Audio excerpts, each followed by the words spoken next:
Hi everybody, এই video দিয়ে আমি তোমাদের বিশেষ সেকেন্ড সেমের ম্যাথমেটিক্স যেটা আছে সাবজেক্টটা আর এটা 4 নম্বর ভিডিও নিয়ে আসছি, যেখানে আমি প্রপোজিশন লজিকের একটা প্রবলেম সলভ করছি। নেগেট দ্য স্টেটমেন্ট, তো এই ধরনের প্রবলেম আসতে পারে। তো এই কোশ্চেন্স গুলোতে 2.5 মার্কস করে থাকে। দেখো কিভাবে আমি সলভ করছি, বুঝে নাও। তো ফার্স্ট যে প্রবলেমটা আছে এটা দিয়ে আমি আসে সলভটা শুরু করছি। 1 নম্বরটা আগে এটা আমি লিখে নিলাম, ফর অল, এটাকে বলে ফর অল, যারা জানো না মনে রাখবে। আর এই যে ই চিহ্নটা আছে এটা দেয়ার এক্সিস্ট, আর এটা হচ্ছে সাচ দ্যাট করে এটা কন্ডিশনটা দেওয়া আছে। তো ফার্স্ট কাজ হবে, এই পুরো যে কোশ্চেনটা দেওয়া থাকবে সেই কোশ্চেনটার উপরে নেগেট কা বসিয়ে দেবে। নেগেট মানে নেগেশন, নেগেশন চিহ্নটা হচ্ছে এইটা, একদম বড় করে ছোট করে এল, মানে এই জাস্ট এরকম চিহ্নটা। তো এই নেগেশনটা যদি অ্যাপ্লাই করা হয়, এটা মাথায় একটা রুলস আছে, কিছু রুলস কি বলো। নেগেশন যদি তুমি ফর অল এর উপর অ্যাপ্লাই করো তাহলে হয়ে যাবে দেয়ার এক্সিস্ট হয়ে যাবে। আর নেগেশনটা যদি দেয়ার এক্সিস্ট এর উপর অ্যাপ্লাই করো তাহলে ফর অল হয়ে যাবে, ফর অল এক্স হয়ে যাবে। তো এইটা কিন্তু মাথায় রাখো আগে। তাহলে এটা যদি অ্যাপ্লাই করি নেগেশনটা, তাহলে এটা, এটার উপর নেগেশন অ্যাপ্লাই করে দেয়ার এক্সিস্ট হয়ে যাবে।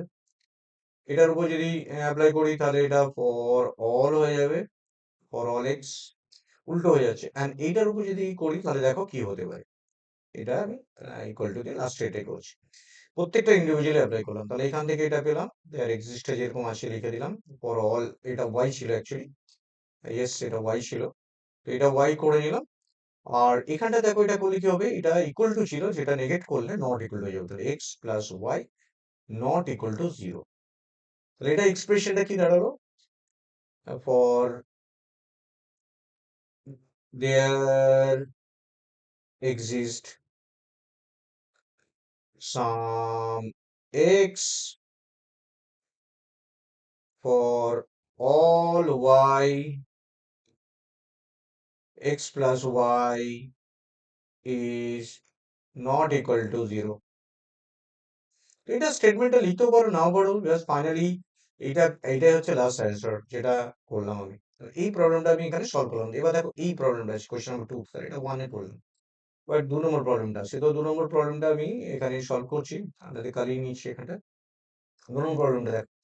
তো এটার উপর যদি নেগেশন অ্যাপ্লাই করি, নেগেশন অ্যাপ্লাই করলে কি হবে, there exist x for all y x less than Y.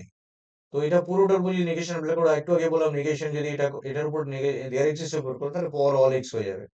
R for all Y এর উপর যদি করো তাহলে এটা দেয়ার এক্সিস্ট এক্স হয়ে যাবে। আর এটা এক্স লেস দেন ওয়াই আছে, তাহলে এটা হয়ে যাবে x greater than equal to y. তো একদমই এটা অ্যান্সার হয়ে গেল। এটা যদি থিওরিটিক্যালি লিখতে চাও, ফর অল এক্স, এটা ওয়াই ছিল, for all x there exist some y for which x is greater than equal to y. ইংলিশে যদি লিখতে চাও লিখতে পারো। তো এইভাবে নেগেশনের যে প্রবলেম আমি এখানে সলভ করলাম, এই ধরনের প্রবলেম আসতেই পারে। যে দুটো বেসিক প্রবলেম দিলাম এগুলোই দেখে যাও, তাহলে তোমাদের কাজে লেগে যাবে। So thank you very much for watching this video, share and subscribe the channel. Thank you.